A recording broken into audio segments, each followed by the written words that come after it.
Dan untuk bisa seperti itu kita juga harus punya library ya. Oh Artinya harus iya, banyak baca, iya harus betul. open mind. Karena kalau enggak ya kita stuck gitu dengan Iya. heeh, Jadi futsal itu sebenarnya cuman bukan hanya bisa menata aja, jago expert di dia styling, tapi di belakang itu dia harus ditopang, disupport dengan beberapa, dia harus tahu misalnya, kimiawi, di mhm, mana nanti, reaksi tentang makanan, product iya, knowledge, ilmu pangan iya, gitu ya. iya, Terus, gimana, kayak saya udah di 5 tahun. Jadi everyday is learning, jadi belajar terus. Dulu saya alat saya cuma satu box es krim dari kayak bekas box es krim styrofoam. Sekarang makin ke sini saya makin, barang lengkap. Saya properti di rumah sampai tiga tiga properti 3 rumah. Jadi saya udah punya manajemen sendiri, saya manage tim. Artinya kan harus punya kemampuan manajerial di situ, mhm. gitu loh.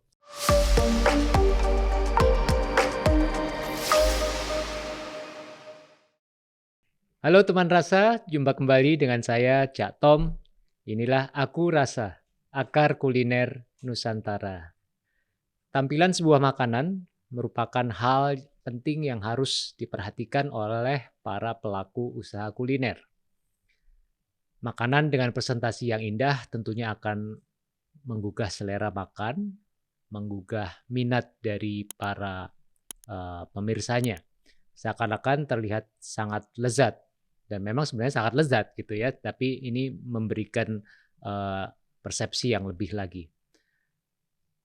Padahal sebenarnya lidah kita saja bahkan belum menyentuh makanan itu sama sekali, kita sudah bisa membayangkan rasanya gitu ya.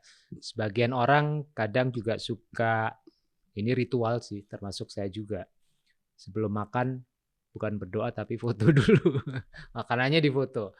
Nah, ini tentu membuat makanan menjadi sebuah daya tarik tersendiri dan efektif untuk menarik pelanggan. Asalkan kita tahu ilmunya atau caranya bagaimana untuk membuat penampilan sebuah makanan itu menjadi lebih menarik. Nah, hari ini sudah hadir bersama saya pakarnya, suhunya. Hmm.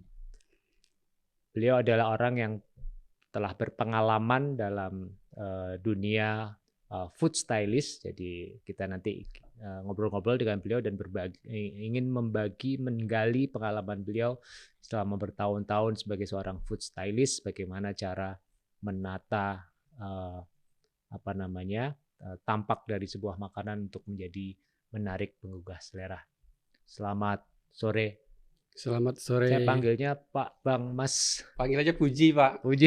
Makasih loh udah diundang, bisa silaturahmi Terima di sini. kasih Pak Puji udah hadir juga jauh-jauh dari Depok ke Deket Depok Selatan. deket ya, sama-sama selatan Jakarta. Jakarta Selatan.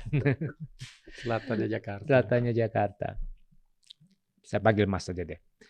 Mas Puji sejak kapan mengguliti profesi ini? Saya menggelutin dunia visual kuliner ini sebenarnya udah lama. Hmm. Ya, ada sekali mungkin sekitar 25 tahun sebelum 25 saya tahun. nikah malah. Hmm. Ya tadi cikal bakalnya memang sekolah saya dari SMA sampai kuliah saya sekolah tata boga. Tata Boga. Ya, seharusnya saya menjadi guru waktu itu, tapi saya suka sekali dengan media. Akhirnya saya jurnalistik, kerjalah saya di media kuliner dari beberapa tabloid, terus ke majalah Selera yang fenomenal Iya, dulu, benar. ya zaman Ibu Ganis, Ibu Emma ya. Terus dari situ saya pindah juga ke Femina Prima Rasa, penerbitan buku gitu. Di sanalah saya banyak berkecimpung belajar menata ya, karena sebagai redaktur kuliner, redaktur boga, kita create ide resep, nanti kita masak. Nanti kan pembaca akan lihat nih seperti apa tampilan makanannya. Terus waktu itu memang eranya belum masuk era digital ya. Iya. Saya pernah dipanggil agensi di Japri. Karena waktu itu majalah itu kan sangat booming sekali ya. Orang mau kuliner referensi ke sana. Majalah Selera ya. Terus saya nggak ada waktu. Saya cuma punya waktunya hari Sabtu Minggu gitu ya. Makin lama kok makin banyak saya ngerjain Pizza Hut, beberapa produk gitu ya. Ya udah saya jalinin aja karena waktu masih bujang ya. Terus makin ke sini saya ngeliat kok ini ada orang asing yang cari makan tempat kita gitu loh Pak. Sebagai food stylist. Food stylist, itu. nggak hanya food stylist juga. SDM kita kalau di dunia perfilman itu banyak sekali dari luar ya, teman dari Malaysia ya, sebagai kameramen, sebagai film director ya. Ya akhirnya coba-coba. Nah saya masuk pada era pas Krismon. Era Krismon mungkin bisa jadi dianggap bayar devisa itu mahal. Jadi pakailah yang lokal itu bisa maju.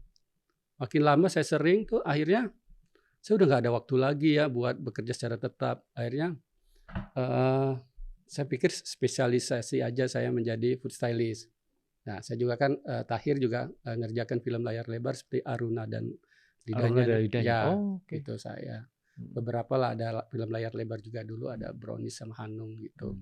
Jadi saya food stylist 2 komersil, jadi sebagai food stylist buat kita nyebutnya still life, buat foto, bikin menu resep ya, foto-foto restoran, print ad, billboard, juga buat TV komersil. Jadi ada iklan-iklan burger, noodle, es krim di TV. Nah itu beberapa hasil karya saya. Iya, itu ada rigging tim. Iya, enjoy sih waktu itu menjadi seniman ya. Gitu. Ya cukup lama lah itu. Ya, menarik sekali pengalaman. Saya bisa bayangin tuh gimana. Memang benar dulu kita terlalu banyak memakai talenta asing gitu ya. Padahal sebenarnya nggak kalah juga talenta kita, cuman memang ya itulah ya kita belajar sih kita Pak. juga banyak belajar dari situ bagaimana berkarya ya, terutama orang Bangkok itu sangat jago sekali. Saya juga banyak belajar ya, orang-orang Thailand gitu ya. Itu kan iklan shampoo aja gitu ya, ada riggingannya gitu loh, luar biasa mereka, perfeksionis. Ya, oke. Mas Puji, saya tuh sering kali gini, masuk ke suatu resto gitu ya, lihat foto kan, atau lihat buku menu deh, wah kayaknya menarik gitu kan, walaupun kita tahu misalkan apalah ya, soto atau iga atau lele penyet gitu kan kita udah familiar sebenarnya kan, tapi memang waktu ngelihat fotonya itu kayaknya, wah ini kayaknya menarik banget nih. Gede nih kayaknya ini. Begitu keluar mini Pak. Saya mau kabur aja. Nah, kayak gini nih gimana nih Pak? Ya itulah. Kadang food stylist itu kadang orang bilang kamu ini tukang tipu, banyak dosanya. Gitu. Jadi gini, sepertinya definisinya gini. Ada dalam satu pekerjaan kita namanya kayak creative license gitu. Ada sesuatu yang memang harus ditolerir dalam kondisi mengemukakan bentuk visualisasi itu kelihatan lebih enak, porsi lebih gede. Beberapa hal yang menjadi dasar kita untuk mengerjakan kayak model restoran fast food misalnya, itu kan konsumen sangat kritis. Jadi biasanya kalau kita bikin sesuatu misalnya burger, kita as it is Pak. Jadi ukuran yang sebenarnya seperti itu. Cuman saya itu kadang mengatur komposisinya di blow up supaya fatty-nya kelihatan, dagingnya perfect. Kan kalau di restoran sebenarnya di store itu kerjanya tuh memang cepat, daging kepencet segala macam. Nah kalau kita diusahakan mungkin gitu loh. Jadi di zoom gitu. Di zoom ya. Terus juga daging juga dimasak juga nggak terlalu final stage matang gitu, dalam 80% udah. Jadi masih firm banget gitu loh. Nah itu. Kita punya tanggung jawab karena tidak mau klien kita nanti komplain spek yang didapat itu beda.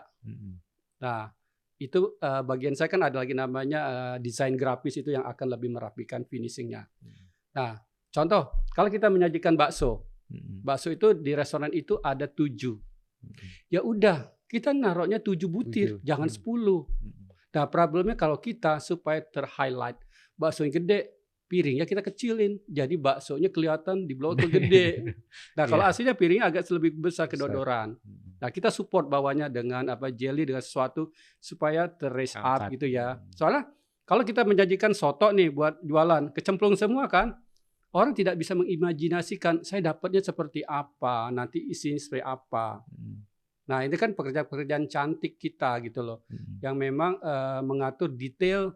Misalnya bawang goreng aja jatuhnya harus bukan dalam arti perfeksionis, tapi harus natural kelihatannya, lebih ke dalam kondisi keseharian. Karena kalau terlalu perfect banget juga itu terlihat kayak jadi plastik benda gitu loh. Terlalu di cropping, terlalu di touch up kayak gitu loh. Makin ke sini tuh dengan era digital udah sangat banyak membantu. Jadi sebenarnya kalau saya masih tetap bertanggung jawab bahwa konsumen masih akan tetap dapat dengan apa yang dia lihat di visual. Tugas kita adalah orang yang tidak minat makan, yang tidak minat beli, ketika lihat foto itu lalu menggugah. Kalau yang sudah mau lapar ya silakan. Tapi kalau yang tadinya ragu, terhipnotis ya, wah ini kelihatan menarik. Misalnya ada bakpao, kelihatan fotonya berasap kayak gitu. Memang kalau di blog kelihatan gede. Ya nggak jauh beda kalau orang jual rumah, katanya deket 5 menit. 5 menit deket tapi jauh, iya. Ya dekat sama jalan tol, pintunya jauh. Iya, menarik. Itu juga mungkin bagian dari etika ya, etika profesi atau etika bisnisnya. Ya sebenarnya kita sangat sudah dikasih mandatory sama klien sebelum foto kan kadang kita ada workshop dulu trial product knowledge-nya seperti apa, layer-nya. Jadi misalnya terutama fast food itu sangat kritis orang yang beli ya. Jadi memang apa yang dia lihat itu yang dia dapat. Tidak boleh kita misalnya motret es krim. Supaya cantik kita kasih daun mint, kasih cherry. Tapi kenyataan nggak ada. Nah, tapi kalau kita di surroundingnya ini ada sesuatu mengvisualisasikan ini es krim strawberry, di luarnya ada strawberry, itu nggak apa-apa. Yang penting dalam satu piring itu tidak menampakkan apa yang konsumen bakal dia dapat. Yeah. What you see is what you get gitu ya. Betul. Itu prinsipnya. Itu biasanya memang cerewet kalau di fast food, tapi kalau untuk print ad itu lebih berani lagi itu loh. Menarik banget. Nah, jadi sebagai seorang food stylist, selain ya tentunya bagaimana komposisi ini ya, nampaknya penting juga ya untuk tahu tentang pengetahuan bahan, mungkin juga tentang makanan itu sendiri. Sangat Pak, karena saya tuh beruntung. Ini sebenarnya hobi yang menjadi pekerjaan, yang tidak disangka kan. Tadi saya nggak tahu karir saya seperti apa. Dulu waktu zaman Job AV masih mengkampanyekan, dulu saya masih SMP itu sekolah pariwisata NH itu, saya tuh udah bayangin saya tuh kerja di kapal tuh pulang dapat dolar. Tapi ketika saya punya jiwa dulu tuh suka masak, nulis resep segala macam. Saya pikir media itu cocok. Di sana saya bisa punya banyak network juga ya, belajar lah ya di tempat. Nah, ini yang menjadi cikal bakal kita juga harus kita belajar soal etika ya. Kita harus punya tanggung jawab. Soalnya kalau model food stylist tuh kita kan freelance. Sekali kita berbuat jelek aja udah namanya langsung kesebar kemana-mana. Jadi sebagai orang freelance diharapkan sangat banget itu kita harus menjaga quality control. Jadi misalnya sudah mau overtime, kerja kita belum selesai, kita kabur, nggak bisa. Saya kalau misalnya udah overtime tapi masih kerjanya belum selesai, malah sangat berapi-api. Punya tanggung jawab yang segera menyelesaikan. Karena paketnya itu kasihan produser, biaya produksi akan membengkak. Jadi kita harus ikut merasakan satu teamwork gitu loh. Jadi mata rantainya satu bermasalah yang lain. Nah, untuk intinya kan ini adalah sebuah proses kreatif ya Pak ya. Yeah. Proses kreatif yang harus seorang food stylist lakukan gitu, dan kemudian kadang-kadang harus liar juga mengembangkan ide-ide. Gimana cara memperoleh ide-ide, terutama terkait dengan objek yang akan dikerjakan nih, penggaliannya gitu. Interview dulu dengan owner, dengan ini. Ya, untung saya dibesarkan di media penerbitan ya. Jadi media penerbitan itu selalu berprinsip di atas langit ada langit. Jadi kita harus recheck, tidak bisa berasumsi apa kata perasaan kita aja. Tapi gimana kita bisa searching lagi, double check lagi. Misalnya cerita waktu saya masih di penerbitan mau nulis menerbitkan isunya tuh masakan Manado. Walaupun saya orang Sunda Palembang, tapi saya nggak bisa cuma berdasarkan persepsi. Kita ketemuin namanya restoran Manado, misalnya Tinor. Terus kita ketemu narasumber, ngajak ngobrol. Makin ke situ kita tuh makin kaya. Makanya kalau food stylist itu tidak dibekalin product knowledge, pendidikan. Menurut saya ya ada sesuatu yang kurang. kita mau cerita masakan Itali. Itali itu ciri khasnya apa? Ada Mm-mm. tomat, ada keju, ada basil. Mm-mm. Nah, orang kita nanti salah kalau yang nggak ngerti. Mm. Bukan basil dia taruh, Mm. surawung, kemangi. Mm. Dia nggak dapat feel-nya gimana, itu biar kelihatan mood-nya Itali. Mm. Tiba-tiba pakai anyaman Sunda. Nah, betul. Nah, jadi memang kita harus bisa merasakan, kalau saya kan dunia dinamis ya, jadi selalu berubah-berubah. Jadi saya bidangnya patisserie ya, tapi saya suka masak ya, suka baking segala macam, itu sangat mendukung karir saya. Saya suka juga gardening, hobi tanaman. Saya mencari garnish itu jadi lebih mudah, saya bisa tanam sendiri gitu ya. Jadi dengan kita semakin mencari ide bisa di mana aja belajar. Zaman sekarang ada Pinterest, itu ada tempat yang belajar. Tinggal Google segala macam gitu loh. Kita tidak bisa maksudnya mencontek, enggak. Kita melihat ide, inspirasi, tutup, nanti akan keluar dengan sesuatu yang baru. Tangan-tangan kita ini akan menjadikan itu menjadi suatu kreasi yang baru. Dengan kondisi pada saat itu. Versi yang baru. Dan untuk bisa seperti itu kita juga harus punya library ya. Harus banyak baca, harus open mind. Karena kalau enggak ya kita stuck gitu dengan. Jadi futsal itu sebenarnya cuman bukan hanya bisa menata aja, jago expert di dia styling, tapi di belakang itu dia harus ditopang, disupport dengan beberapa dia harus tahu misalnya kimiawi, di mana nanti reaksi tentang makanan, product knowledge, ilmu pangan gitu ya. Terus gimana kayak saya udah di 5 tahun. Jadi everyday is learning, jadi belajar terus. Dulu alat saya cuma satu box es krim dari kayak bekas box es krim styrofoam. Sekarang makin kesini saya makin barang lengkap. Saya properti di rumah sampai 3 rumah. Jadi saya udah punya manajemen sendiri. Saya manage tim. Artinya kan harus punya kemampuan manajerial di situ, gitu loh. Terus kadang buat saya juga harus riset, belajar lagi. Ketika nanti saya dapat job misalnya es krim, ini apa sih tantangannya? Apa sih yang bikin efek lumer? Jadi kita harus bikin lab sendiri yang akan riset itu. Kita nggak bisa cuma kayak menunggu, kayak nanti dipanggil baru ini mentas. Sebelumnya kan kita harus sudah trial, waktu kosong kita itu kita dipakai buat riset. Sama satu hal lagi, kita harus memperkaya diri kita dengan semua makanan. Lidah kita harus kaya. Jadi benar-benar harus bermata elang kali ya, hatinya tajam, harus mengasah terus sensitivitas seni sense of art-nya, kreativitinya. Ya, kalau kita nggak punya sensitivitas soal seni, kita tuh yang nanti akan lahir itu sesuatu yang tidak enak dilihatnya, monoton, benar. Jadi kita selalu mikir harmoni, alur, flow.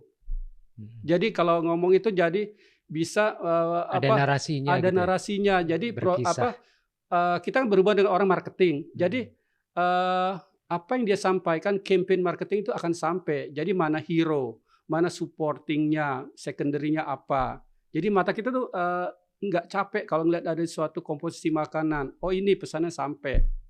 Jadi jangan salah, kalau misalnya styling itu harus piring-piring yang merek mahal, pakai Vincenza segala macam. Enggak. Apapun gitu, tergantung temanya. Menarik banget. Sangat dinamis. Itulah kerja orang-orang kreatif gitu ya.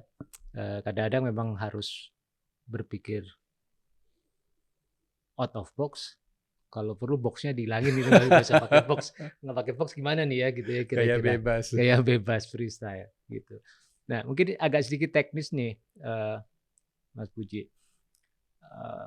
Untuk kadang-kadang kan kalau kita mau membuat makanan, karena kita lagi bicara tentang food, gimana makanan itu menjadi menarik, apa yang perlu di highlight, kan itu juga tekniknya macam-macam ya. Ketika makanan dingin, makanan panas, nah gimana tuh ada triknya nggak atau tipsnya? Misalkan nih sama-sama makanan berasap gitu ya, kan ada yang panas, ada yang dingin gitu ya. Untuk menciptakan efek yang ya harusnya beda kan, yang satunya berasap panas sama satunya berasap dingin. Itu gimana tuh kayak gitu? Ya inilah, saya ini kan orang yang jadul, lahir di dunia sebelum era digital. Jadi saya ngerasain susah banget tuh dulu berjuang banget bekerja dengan kondisi itu. Dulu ada namanya Polaroid, zaman di majalah tuh kerja komersil juga Polaroid itu sangat dihemat-hemat lagi. Polaroid itu kan untuk mencari komposisi, melihat udah sebatas mana ya lighting yang pas gitu ya. Nah sekarang era digital tuh sangat memudahkan sekali, tapi juga anak-anak muda sekarang perlu jangan menggampangkan. Nah sekarang sebenarnya udah sangat kebantu. Kalau dulu saya motret buat Unilever Blue Band Pancake, itu satu ruangan itu Pak, saya bikin pancake banyak banget. Karena zaman dulu tuh nggak bisa namanya di touch up, di retouch segala macam. Jadi pouring maple syrup itu harus asli. Daun mint saya bawa beberapa ember, cari yang perfect. Saya dulu sama Dan Haryo, itu fotografer yang guru saya, berapa dia punya tanggung jawab, bergairah sekali mengerjakan hal-hal yang perfect itu. Ya, nah kalau es krim zaman dulu itu orang selalu pakai asli ya, tapi kan punya masalah lighting panas. Ya, dia pakai mashed potato. Terus karena foto ini kan diem, kok ngelihatnya sih makin lama ini kayak nggak real, kelihatan getuk, kayak getuk lindri ya. Buat sebagian orang bagus, tapi kita yang punya taste yang lebih naik kelas itu nggak bagus. Nah akhirnya kita pakai bahan pengganti itu ya coba. Nah, terus masuk era digital itu sangat menguntungkan. Jadi kita misalnya set suasana studio dingin. Klien ngasih kita beberapa es krim dalam box, ada di chest freezer. Terus kita es krim yang fake tadi buat stand in lighting, 80% lighting udah oke, baru kita pakai yang real. Nah, di sini juga kita kerja nggak sendiri, di sini ada namanya digital imaging. Pasti kan nanti akan composing lagi teksturnya. Jadi dalam satu foto itu nggak murni hasil kerjaan saya semua. Itu di situ adalah saya fotografer, digital imaging, dan terakhir juga ada desain grafis yang akan mengatur komposisi. Itu kalau buat komersil ya. Beda kalau hobi. Saya sebenarnya food stylist yang tidak bisa foto. Ada orang kan zaman sekarang sebagai fotografer bisa food stylist. Silahkan, itu kan memang rezeki kalian. Aku udah 25 tahun memang kenal fotografer nggak bisa motret. Kalau buat hobi-hobi pakai kamera HP aja bisa. Itu buat hobi, bukan buat komersil. Karena buat komersil itu harus ada spesialisasi. Fotografer disuruh nata kapan dia beres lightingnya. Terus kalau udah komersil dia nggak boleh handheld. Foto makanan dia harus pakai tripod, udah di fix mana angle-nya. Kalau handheld itu kalau dia motret misalnya talent. Talent cantik, cakep, kan dia akan bergerak, akan ngejar. Tapi kalau makanan udah fix, 45 degree, top shot, naik itunya. Karena di makanan saya itu kadang supaya kelihatan naik, ada ganjelan tisu, tusuk gigi segala macam, itu beberapa triknya. Termasuk cara ini ya, ada gimana menggunakan piring, menata piring juga gitu ya?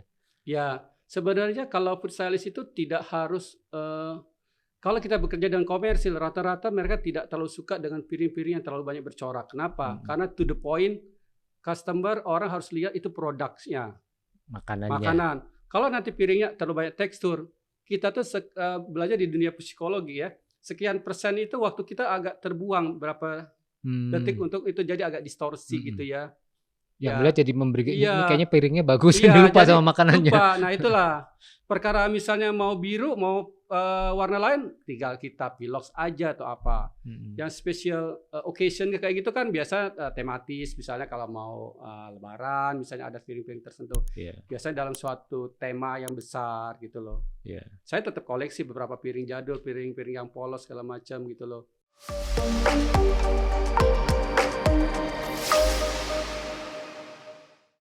Nah, tugas saya tuh membuat harmoni itu menjadi enak. Jangan misalnya mengatur keragaman harmoni dari warna, level warna, dari tekstur, dimensi, besar kecil. Jadi misalnya di sini ada kelapa bundar, jangan sampai nanti piringnya bundar lagi. Ada sesuatu misalnya hal bundar-bundar, jadi dia agak terlalu repetisi.